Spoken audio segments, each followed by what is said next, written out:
Hi again, everyone. Rob Ryder on Tuesday, the 2nd of June, 2025. And today, Court of Crimes for Veterans Claims, the administrative state versus the petition for extraordinary relief. And so in this video, I'm going to talk about a petition for extraordinary relief I'm trying to file into the Court for Veterans Claims. But the idea would be the same for all petitions for extraordinary relief. And I'm thinking specifically now about the people who are trying to do the truth in lending, TILA stuff that I was talking about earlier in the year, where you get to a certain point and you can see that the administrative state is not following the rules. And then so what do you do about that? I mean, what's our recourse when that happens? And so what it should be is a petition for extraordinary relief. And as it turns out, that isn't something that you file as a civil case like in the district court. Depending on where it's for, you may have to take it to a special court like special claims or veterans claims court in my case. But for like TILA, it could be to the district court, but you would file it as a miscellaneous case, not a civil case, because you really don't have a court case involved with what it is you're asking for. What you're asking for is, hey, can you force the frickin' FDIC to follow the rules? And again, that was back in to do with TILA, Truth in Lending Act. And so there's all sorts of things where you can see that they're not following the rule. What are you supposed to do? You're supposed to file a petition for extraordinary relief, which is like petitioning the government for the redress of grievances in accordance with the First Amendment. It costs $52 to do that at the district court. Or in this case, for me, it costs $50, I believe. So we're going to look at it and how come, why, so forth. And this is going to take a while to go through. So I haven't done a really long video in quite some time, but usually they're less than a half an hour anymore. But this one may drag on a while. So, you get tired, take a break, remember where you were, and come back. But by the time I get done, I want to have covered a whole bunch of things that apply to any number of situations that we're in. And if we could just get one Esquire to do the right thing, be the black swan attorney, and tell us what we need to do the couple things we need to do, maybe we could get some relief. That what we're doing now is not the proper venue to go to. We're going and filing civil cases when we're really petitioning the government for redress of grievances. Again, this is when you got a problem with the government. If you got a problem with your neighbor, that's a whole different thing. But this is just strictly things to do with the government. So, hey, give me a minute, and I'll load a few things up, and let's see where we end up. Yeah, just a second.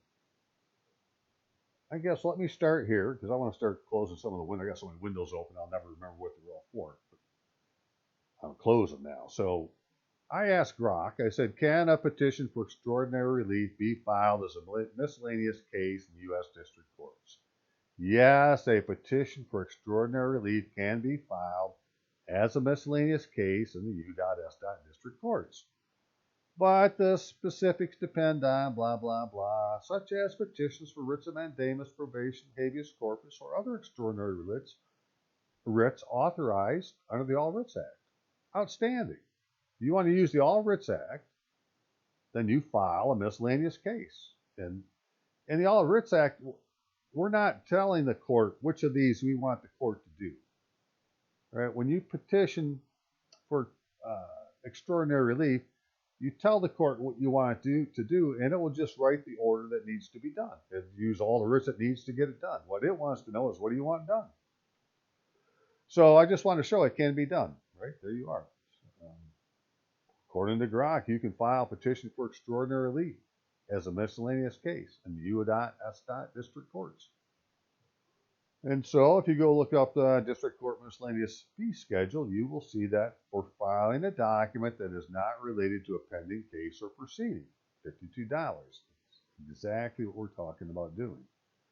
If you're going to the District Court, I'm not. I'm going to the Veterans Court because the thing I wanted to do said that, that's where I take mine to. So let's continue on. But again, I'm pointing these things out because I'm doing this also thinking about TILA at the same time. So if you were doing TILA before, Truth in Lending Act, and you got, you know, the standard answer from the administrative state that wasn't going to lead to any kind of relief for you, then I want to do something with that as a miscellaneous case into a district court. I just don't know exactly what it will be yet, but I'm just saying, if you went through all that work before, keep paying attention, and we'll see if we can come up with something by the end of the video. But the court we're dealing with today is the United States Court of Appeals for Veterans Claims, which is an Article I court that was created because for the longest time there was no way to get a judicial review on a decision made by the Board of Review, or the, is that what they call it? Board of Review in veterans claims, or in the VA, right? So, you know, the agency had the last word. There was no judicial review. And so they created this court to have a judicial review. And so if you went to that page, you went to Docket, and you were to put in Retluski as the party and hit search, you said, I've been here before. I did cases back in I was just trying to figure out what I could do with the court. Well, one of the things I wanted to find out was, could I sue somebody besides supposed to be the secretary? Of course, the secretary is never listed, which is something we'll get into later. But yeah, they let me file a case against the U.S. Supreme Court. It didn't go anywhere, but they let me file it. Well, that's where we are now. So I got this case going on, 25-4231. And I got the petitions in, notice of docketing. I did a supplemental. I showed that I paid the fee, and now it's been assigned to the district judge, or to one of the judges of the court. The problem is, you know, when I start looking really close at the document, none of this on the docket follows really what I believe it should say. Like, as you can see, right, they use Robert Allen Retluski, but it's Douglas A. Collins. Well, I'm not really have a case against Douglas A. Collins. I have a case against the Secretary of Veterans Affairs, who's Douglas, whatever his middle name is, Collins. And the petitioner is really Retluski, Robert Allen, because that's the name that's on my DD-214, and that's what this is all about. Is I'm petitioning because the VA uses like 5 or 6 different styles of names for me, and they do it for you too. You don't even have to be in the VA for this to be true. The IRS does it. Social Security does it. I'm sure all sorts of agencies do it. I know those for sure do it, right? Where they use various styles of names other than your full legal name, which is your first name, middle name, last name, no initials, no nicknames, right? Got to have all your names. Can't have any nicknames, can't have any initials. Well, obviously, here's a guy using an initial. So that can't be, you know, a real dude. So that's part of the issue. I'm just showing, but this is where we are today. I got the case opened, and I'm right now. This is the administrative state doing what the administrative state does, right? They're not filing the docket the way that I filed my petition. And as to where all that leads to, well, that'd be another video, right? I'm just in the process right now to show where it started and where I'm at now. So let's go back to how I got to this point. So I guess to prove my point, let's just shoot through some papers that I've gotten from the Department of Veterans Affairs between 2016 and now, and just see how many different styles of names they use. All right, so here I'm Robert A. Retluski. Well, okay. And they got Riddle, R.A. to use that. Okay, you know. Robert A. Retluski again. Yeah. Robert A. Retluski. Yeah. Let's see what else. Still Robert A. There's that R.A. Riddle again. Robert A. Oh, now there's Robert Allen. He showed up. Now they're using that name. And now they're using Retluski, Robert Allen. Well, that's the name they should be using all over the place, because that's the name of my DD-214. That's the only name that the VA should use, because the VA gets their own copy of your DD-214 anytime you're issued a DD-214, which does not discharge you from the military, it just separates you from active duty. And then when you find out they're really not done right, well, that didn't happen either. It's just, it's a piece of paper that says it's a DD-214, but it isn't. Right? But anyways, back to that, right? So there's another style of name. Yep, there I am again. Rutluski, yep. Let's see what else we got. And now we got Robert Rutluski, right? No middle name, no middle initial, not backwards, da. So I think I've kind of like 5 different ways that they use my name, right? Well, you only have one name, one identity, and you can see right now I got all these different records with different names on them, so they're not really all in the same file. They're in different files under different names. And that just is, the first indication. Well, there's some administrative hanky-panky going on here.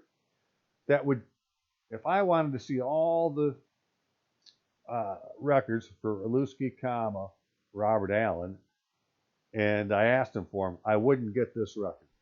Although it's for me, right? It just uses a different name. And this is supposed to be personally identifiable information that's protected under the 5 USC 552A, right? One part's FOIA, 552 is FOIA. That's public information. But information on individuals, which is what we're talking about, is supposed to be protected. And one of the things that's supposed to be protected is your name. And the VA is using 5 different fucking names. Well, they're not protecting it very well.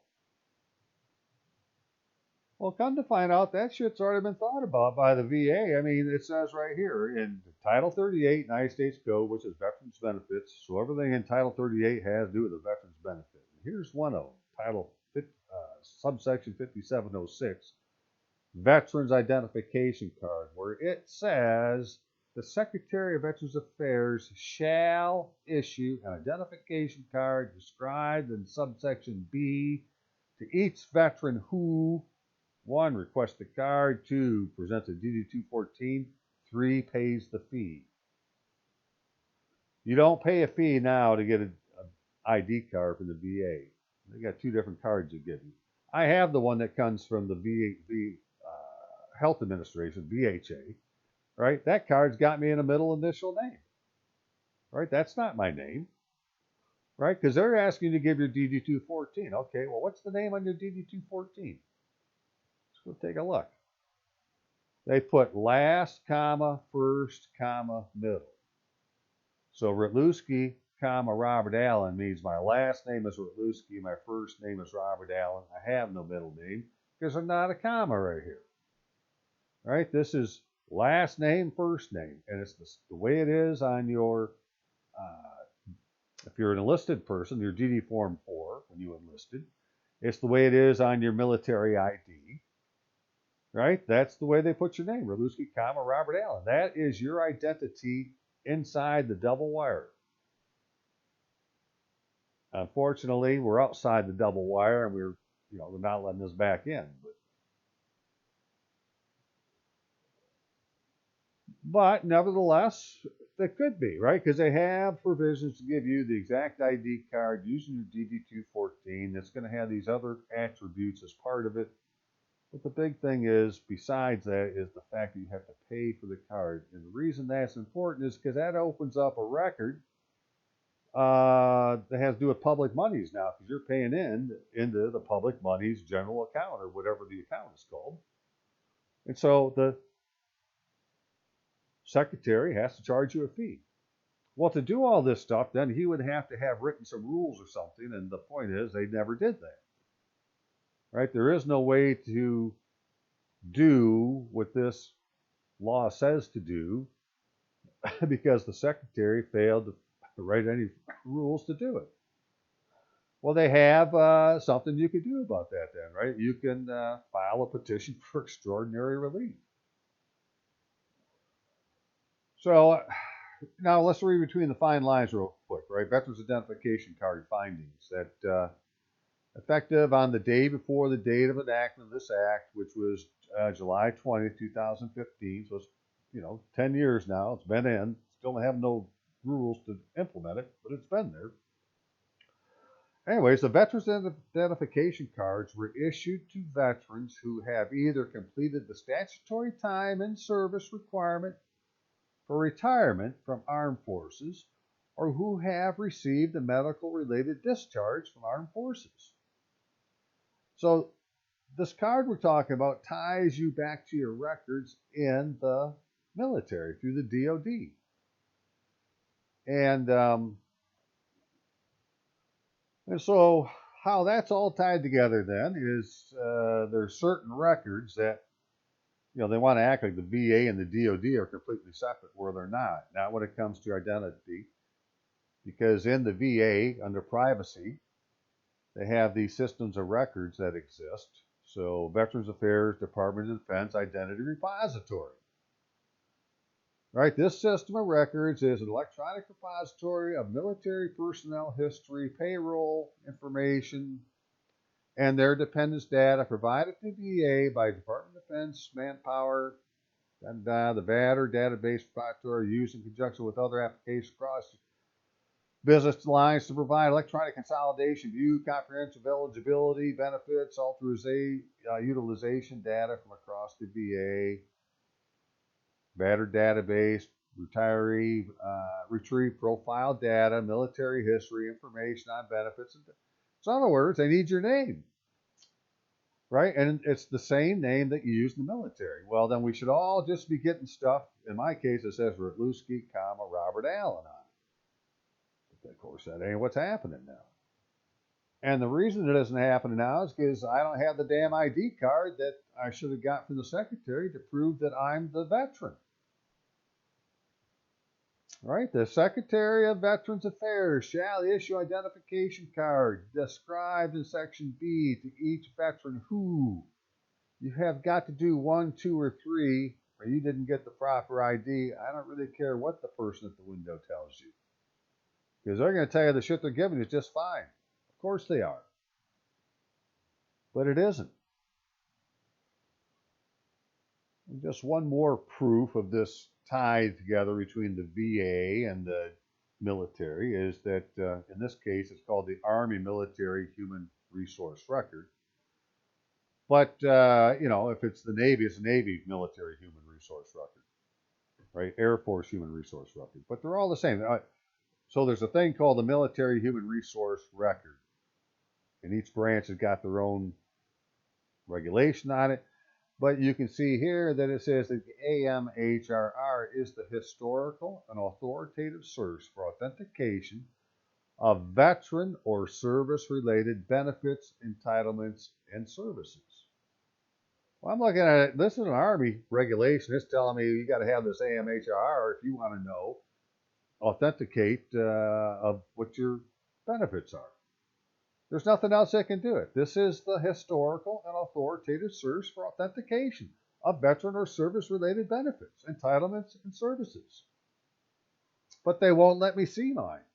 Why? Because, again, the fact that we can't see it is because the records have all these different names on it. There's nothing tying everything together the way it's supposed to be tied together.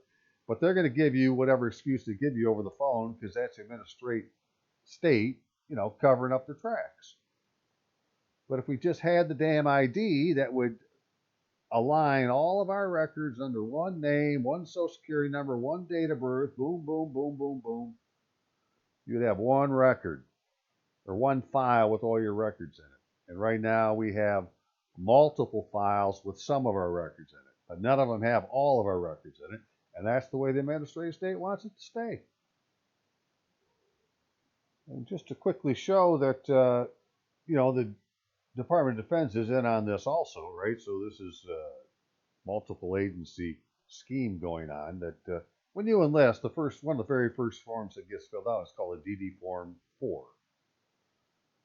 Right? And it has the name of the enlistee. There you go, Rutluski, Robert Allen. Well, that's the same name it was on the DD Form 214. So it's the person, right? So this is how I enlisted. But if I go look at orders that were issued to me while I was in, sorry about him. That's probably the wrong spot. Put them over here. Right there's Rutluski, Robert A. There's Rutluski, Robert A. Now here's one for Rutluski, Robert Allen that looks like I'm being released from the military, but it was never signed. So, it's just a piece of paper. Rutluski, Robert A, period. Right, now we put the dot in. So they just do it all sorts of ways. Sometimes with the dot, sometimes not. Rutluski, Robert A. So it's like as soon as Rutluski, Robert Allen enlisted, raised his hand, did the deal, he disappeared, and Rutluski, Robert A showed up on the records. Now my ID was still for Rutluski, Robert Allen, but all the records that were done were always for this fictitious name. Or, hey, now we're going to do it Robert A. Rutluski, right? So they do the same thing. This is, if whatever agency you're dealing with, they're, just mixing your name up all different sorts of ways to create all these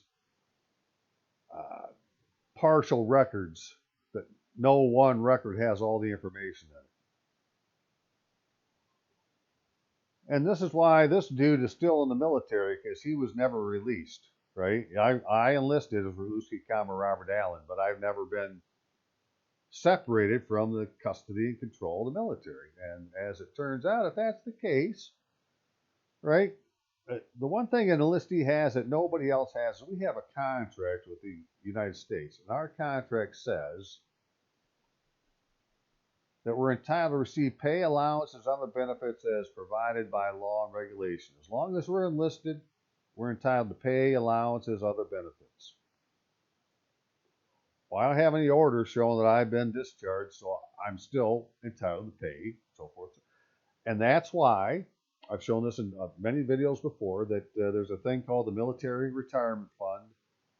If you Google Military Retirement Fund audit, you'll see that this fund has like $1.7 trillion in it of paid retirement pay that's never been collected by the veteran. Well, I don't know any veteran's not going to collect his pay. So who didn't collect their pay? The people who don't know that they're retired. And so in my case, I'm one of them. At 60 years old, you can retire. So they got money in there for me that I can't get yet. And the reason for it is we got these records, got all sorts of different names on them. Okay, so back to the situation at hand. What are we going to do about it? Well, what am I going to do? So I said, well, let me go look.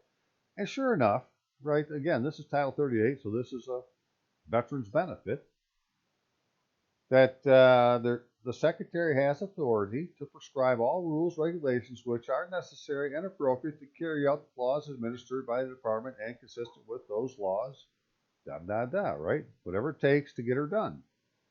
And that hasn't happened yet because, at least as far as this ID card is concerned, because I can't get the ID card, right? They keep giving me something different. They won't let you pay the fee for the ID card.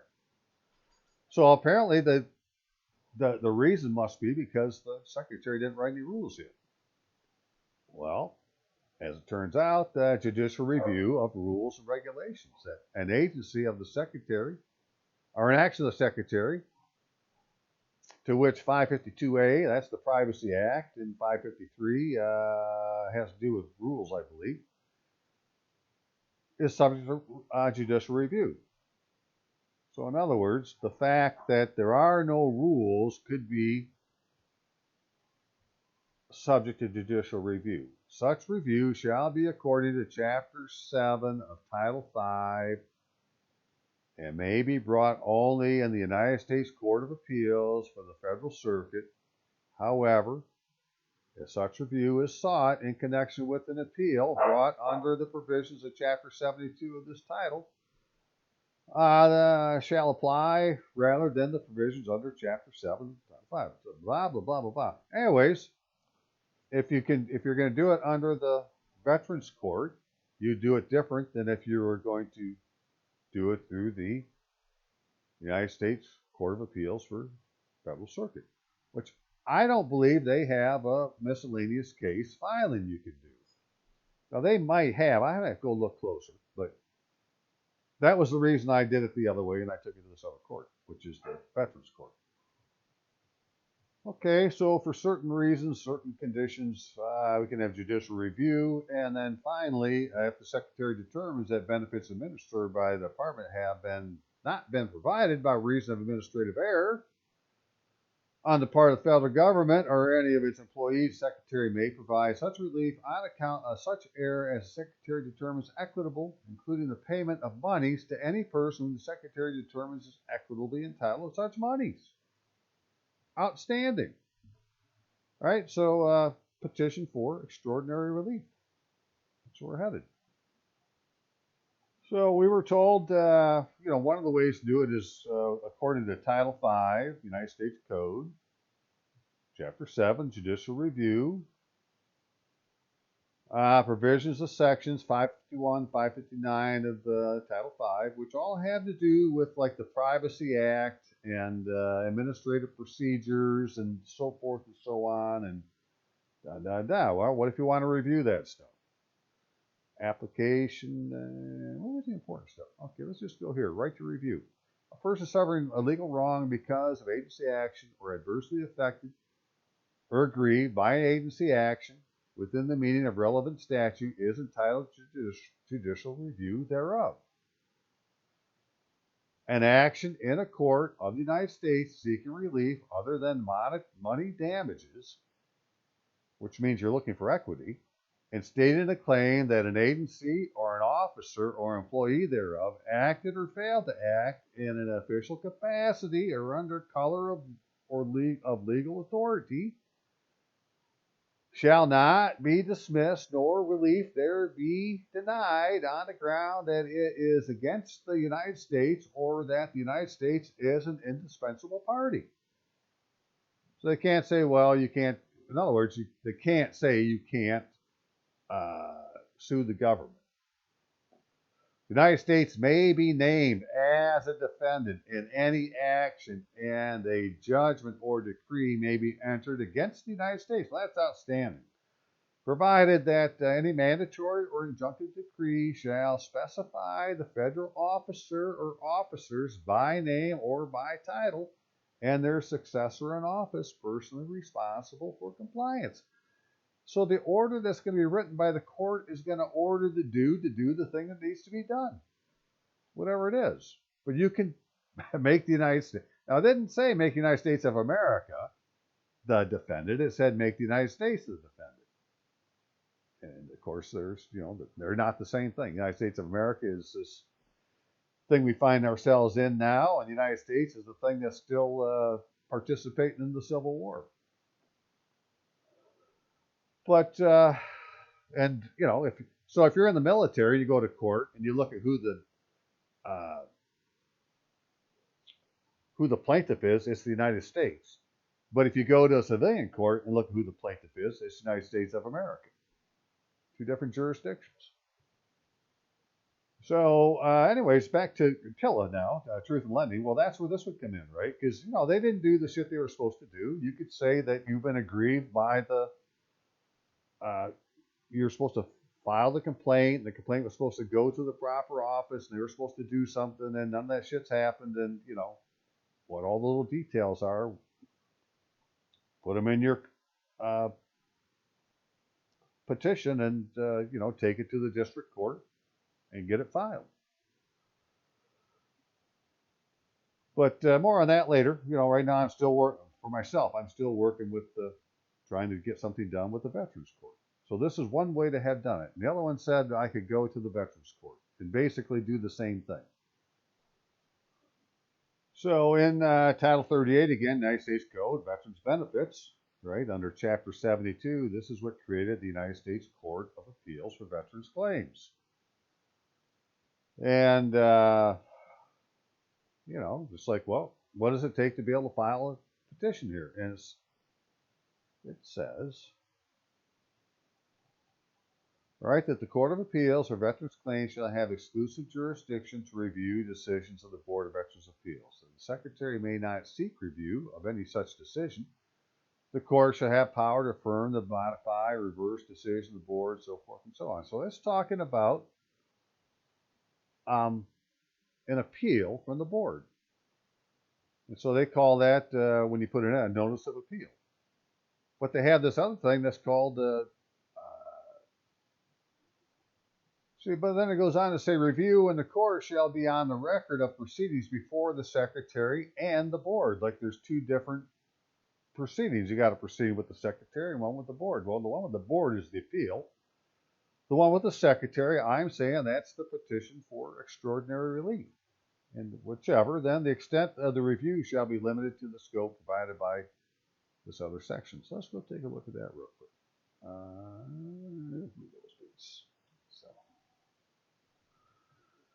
Right, scope of review. In any action brought under this chapter, well, there's two kinds of actions that can be brought. One is an appeal from the board. The other one is a petition for extraordinary relief.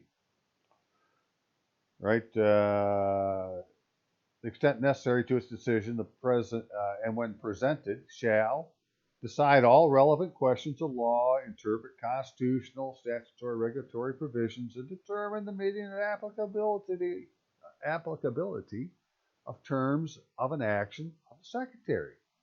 Compel action of the secretary unlawfully withheld or unreasonably delayed. Well, that's what I'm saying. It was 10 years ago you guys passed the frickin' act to do the IDs, and you still ain't doing it.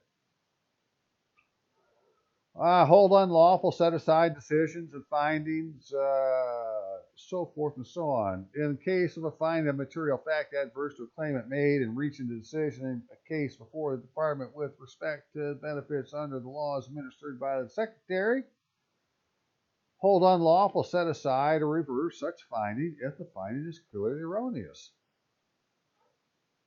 So you don't necessarily have to have an appeal going on, like you've been to the board, had an appeal.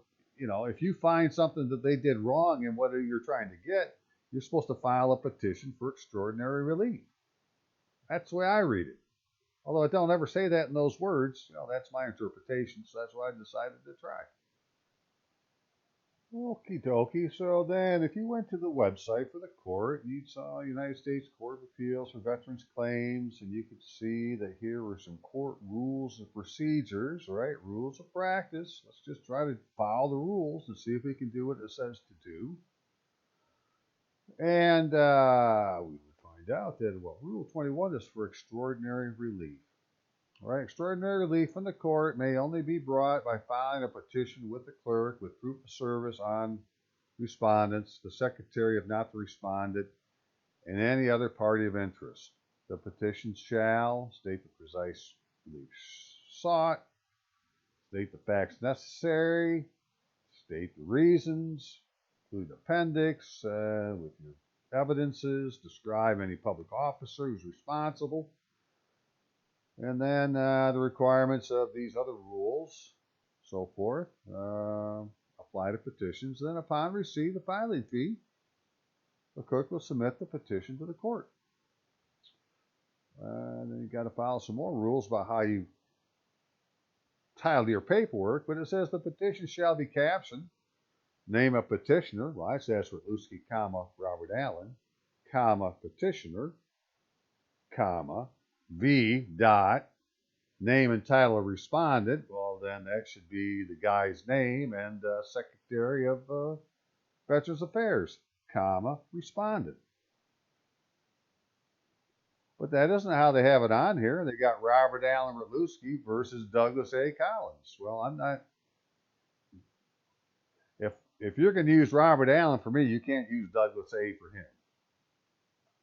And then this has got to have a comma and say afterwards that he's Secretary of Veterans Affairs. Now down here, it does show that, right? But they didn't put the petitioner after my last name or respondent after the last name. There's no comma. They put commas here. So this looks to me like it's double entry bookkeeping. Like this is one way it could go and this is another way it could go. But they leave a space and then they put your petitioner. This petitioner should be right behind my name and the respondent should be right behind his name. If it ain't that way, well, as far as I'm concerned, they didn't follow the rules, their own rules, how we're supposed to be doing the paperwork. I know it's a nitpicky thing, but it's just one of many things you find, so pick your nits. And so then this goes on to say, though, action on the petition. So I've gotten mine in. Well, it says we should use Form 5 if you can. That's what I use. We're going to look at it in a minute, right? But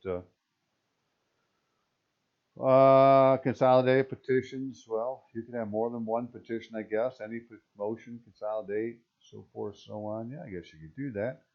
Action on a petition. Unless the court concludes that the petition should be denied, the court will order the respondents to file an answer to the petition within a fixed time. Well, so far there's been no order issued in my case. It's like, okay, how come? You tell me I didn't do it right, or you're going to deny it already? 2 or more respondents may answer jointly. If required, the clerk may notify the parties of the time limits for filing of any briefs and the date of oral argument. Okie dokie. So this is what I did, right? I went and got their Form 5, which is this United States Court of Appeals Veterans Claims Instructions for a Petition for Extraordinary Relief. And tells you what you're supposed to do. And if your petition complies with the procedures, the clerk will file your petition. So apparently I must have filed the procedures because the clerk did file my petition. And once your case is received a number, you can access your case by going to this website here and docket search, which we've already looked at. Privacy. Pursuant to some other rule, and to protect your privacy, any documents you submit with a VA claims number or other personal identifier, such as Social Security number, date of birth, financial account number, name of minor child, must be redacted. Well, I took that to say, okay, well, there's no minor child involved, and that was all these things to the minor child, Social Security number, date of birth, so forth. Because I wanted all my information on the form. I wasn't blanking out jack. I'm going to put it all on there. I'm not redacting nothing. I'm claiming my Social Security number. I'm claiming my address. I'm claiming my birth date. I'm claiming this DD-214. I'm claiming it all. It's all mine, right? What I need is the ID card. Right, so I didn't want to redact anything. But anyways, you can see what it says. All right, self-represented petition for extraordinary relief, Rule 21. Use this form, discouraged but not required. Okay, well, just do what you say. Right, that's who I said it was, Rutluski, Robert Allen. Well, they filed it, so they agreed, but that's not the way they're using my name. So anyway, state the precise relief sought. Well, I want them to review law of the United States, 38 U.S.C. 5706, that's that Veteran I.D. card law, that compel the respondent, United States Secretary of Veterans Affairs, to determine the fee for cost, collect the fee, and issue the petitioner the Veterans Identification Card that fulfills this law. That sounds pretty frickin' simple. You know, do what the law says. Well, you need some facts, statement of facts. So, 38 U.S.C. 501, authorized secretary to prescribe rules, regulations to carry out the laws administered by the department. Yet no rules or regulations exist for carrying out 38 U.S.C. 5706. As a result, petitioner was compelled to request the mandated ID card using unconventional means. So on a particular date, I attempted to require the ID card by filing a lay witness statement. They do have such a thing. It's a VA Form 21-10-210 with the Secretary of Veterans Affairs, care of Andrew Ferguson, Department Service Officer. Right? Because it doesn't matter who you're sending it to. As far as I'm concerned, they're all going to the Secretary of Veterans Affairs. He's responsible for the ship. Right? Any form, it's his responsibility. I may have sent it through somebody else, but I sent it to the Secretary. Okay, said request was forwarded to DAV, supposed to be my representative, who allegedly sent the same evidence that I gave the VA, Andrew Ferguson, to another office in the Department of Veterans Affairs under the pseudonym Robert Rutluski, right? DAV did not use my frickin' name. They used Robert Rutluski instead of my DD-214 name as my identity. Unfortunately, neither my direct submittal nor that of DAV resulted in my being invoiced for the fee to cover the cost of the lawful Veterans Identification Card I had requested. As a result, the Secretary not honoring my request, I filed an OIG hotline identified complaint form. That's what they call it, so that's what I put.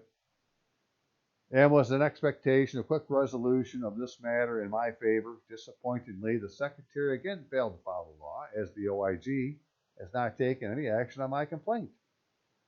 I am to this day denied the veteran's benefit of a lawful 38 U.S.C. 5706 Veterans Identification Card, while at the same time 5 or more variations of my name are being used as personal identifiable information to identify me on 5 U.S.C. 55-2A protected records. That's anything to do with the Privacy Act. The name on my DD Form 214 is Rutluski Robert Allen, Rutluski, Robert Allen, and only this name identifies petitioner. Using any form of name as petitioner identity is either, any other form of name is either administrative error that disenfranchises petitioner by breaching PII, personally identifiable information protections, or identity theft. When the Secretary provides petitioner a lawful veteran's identification card authenticated by petitioner's DD Form 214 information and issued according to 38 U.S.C. 706 requirements, any administrative errors will have been identified and corrected. Right? Just do what the law says, it'll all take care of itself. State the reasons why the court should grant petition, including why you have a clear and undisputable right to relief. Rutluski, Robert Allen is the veteran enlistee named on petitioner's DD Form 214. According to law, 38 U.S.C. 5706, when the DD 214 and fee for cost is provided to the Secretary in a veteran's request for issuance, the Secretary shall issue the veteran's identification card mandated by law, thereby acknowledging the personally identifiable information of the veteran from the DD Form 214 to be used on all information and records of the veteran maintained by the VA and protected under 5 U.S.C. 55-2A, records maintained on individuals. The Secretary now incorrectly uses multiple names such as Rutluski, Robert Allen, Rutluski, Robert A, Rutluski, or Robert Rutluski, Robert A, Rutluski, Robert Allen Rutluski, making petitioner insecure in his person, papers, houses, well, not houses in that case, person's papers and effects in violation of the Constitution of the United States. I believe that's Article 4. I'm insecure in my person's papers and effects. State why there's no adequate alternative means to obtain relief sought. The Secretary has not issued rules and regulations for fulfilling 38 U.S.C. 5706 mandates. And a Department of Service officer, a representative, DAV, and the VA's Inspector General were unable to overcome the Secretary's failure in duty. They couldn't get it for me either. Without established rules and regulations from the Secretary for implementing 38 U.S.C. 5706, there is no other way to compel the Secretary's performance other than for this court to provide extraordinary relief to cure the Secretary's contempt of Congress and violation of law of the United States and the Constitution of the United States. Yes, all those things are happening because they won't give me the damn ID card. Provide other information, so forth. Yeah, okay.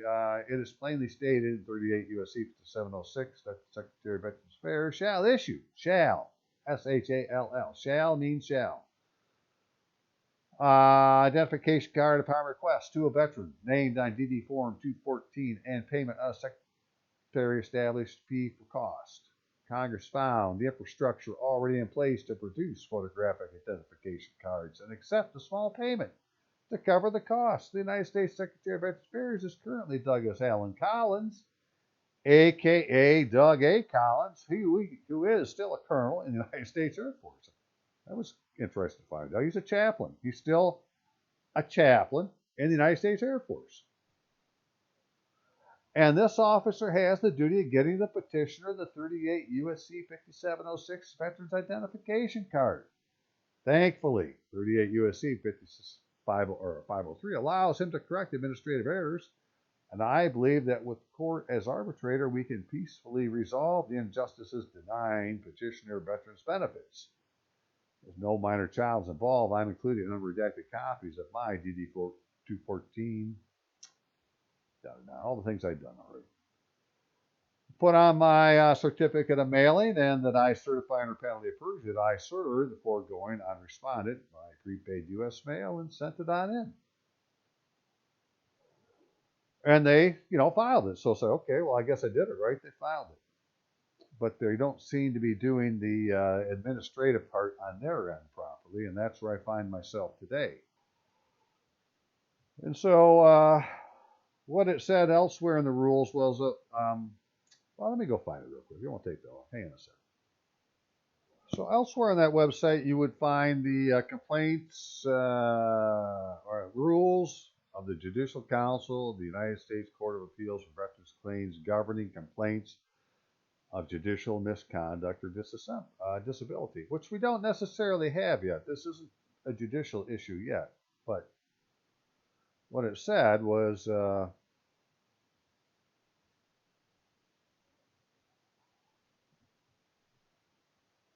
under Rule 1, filing a complaint, it says right here, complaints about others. Complaints about other officials of the court should be made to their supervisor in the court.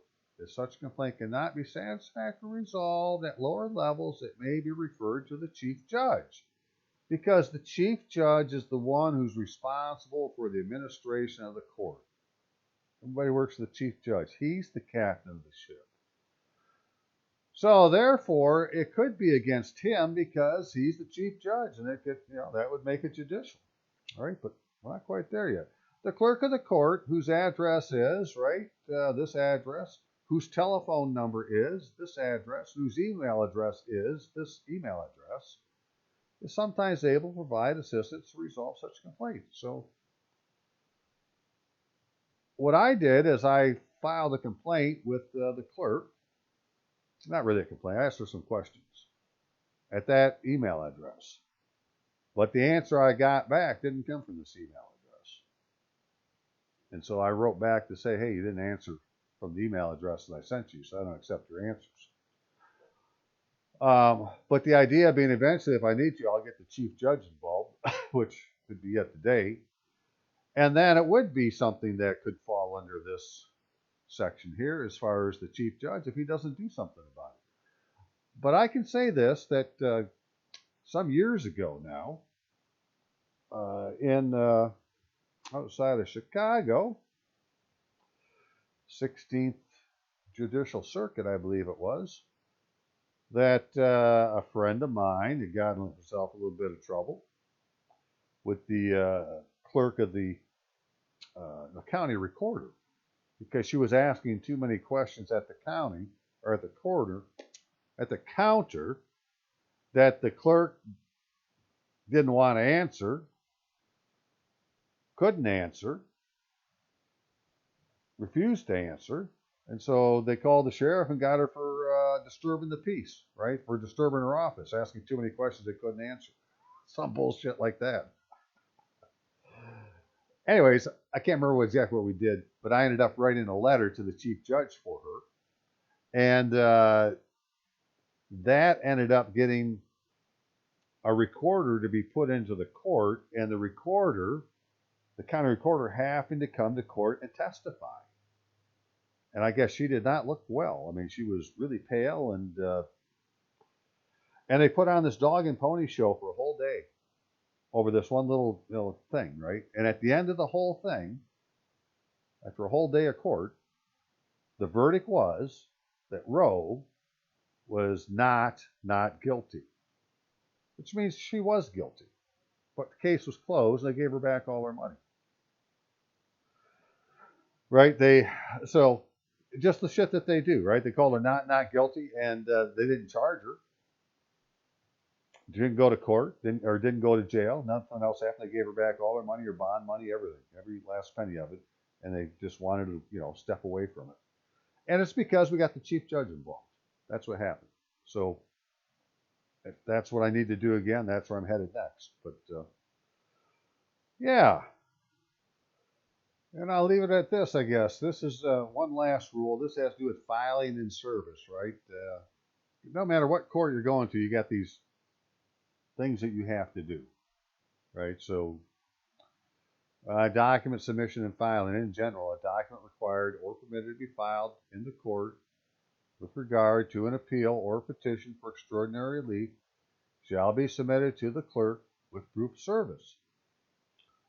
Submitted documents otherwise proper for filing shall generally be filed by the clerk as of the date of receipt of the clerk. So I'm saying, okay, well, submitted, and I submitted it with the proof of service, because they're going to tell you in a minute what they mean by that. That, it was properly, that there's nothing wrong procedurally with my petition,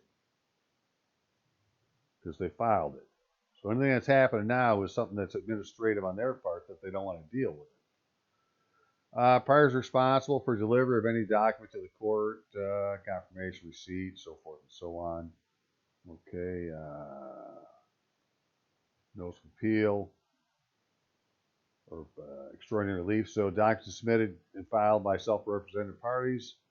That would be me. All submissions by self-represented parties, other exempt to the court from using the electronic filing may be submitted by mail, personal delivery, personal service, or fax as an attachment to the email to the clerk. And got certain things you got to do. Got to do it in a certain method. Self-represented parties may submit any documents as an attachment to an email to the clerk at this email address, which is a different email address than her clerk email address. All documents attached to the emails must be PDF format, top form, so forth, how they want it done. Manner and proof of service. Any document submitted or filing with the court shall be filed in all parties in the case.